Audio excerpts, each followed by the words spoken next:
আসসালামু আলাইকুম ভিউয়ার্স। আজকে আমার হঠাৎ করে মাথায় আসলো যে আমি গুগল থেকে আমার নানু বাড়ি দেখতে পাই কিনা। সো যে কথার সেই কাজ, গুগলে হচ্ছে আমার নানু ভাইয়ের যে নাম, সেই নাম দিয়ে সার্চ করাতে আমি খুব অবাক হয়েছি যে আমার নানু ভাইয়ার যে নাম, সেই নাম দিয়ে হচ্ছে আমার নানু বাড়ির এরিয়াটা বা আমার নানু বাড়িটা মেনশন করা আছে গুগলে। আমি জাস্ট প্রথমবার দেখলাম এই জিনিসটা।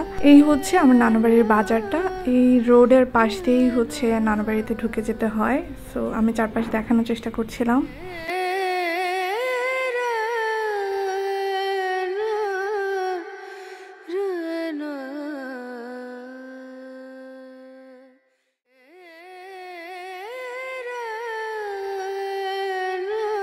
তো এখন বাম পাশের যে রোডটা, সেই রোডটা দিয়ে আগাতে থাকবো।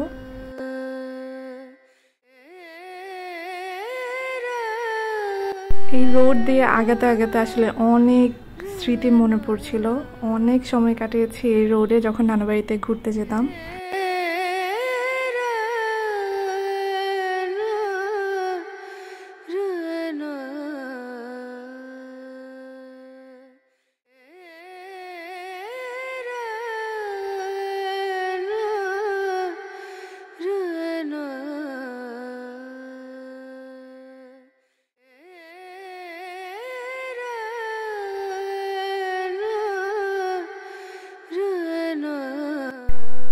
ফাইনালি পৌঁছে গেলাম গুগলের মাধ্যমে আমার নানু বাড়িতে।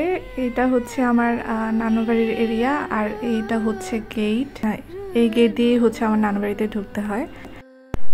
অনেক ট্রাই করেছি, কিন্তু কেন জানি আমি ভেতরে ঢুকতে পারছিলাম না। মানে গুগল আমাকে ভেতরে ঢুকতে দিচ্ছিল না, নানু বাড়ির বাড়িটা আমি দেখাতে পারছিলাম না। তো চিন্তা করলাম যে আশেপাশে আপনাদেরকে দেখাই। এটা হচ্ছে মাদ্রাসা, পাশে হচ্ছে মসজিদ আছে, ইভেন এতিমখানা আছে।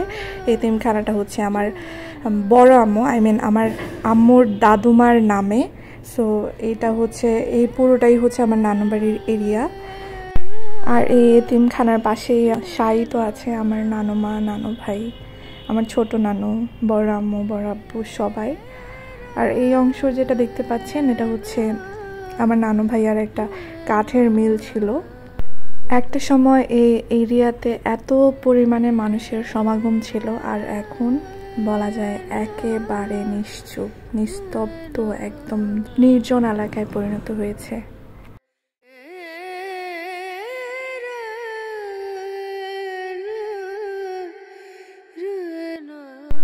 যারা হচ্ছে দেশের বাইরে থাকেন, অনেক দিন ধরে দেশে ফিরতে পারছেন না, তো আপনারাও চাইলে কিন্তু এভাবে আপনার এলাকা, আপনার জন্মভূমি, আপনার বাড়ি সব কিছুই কিন্তু গুগলের মাধ্যমে দেখতে পারবেন এভাবে।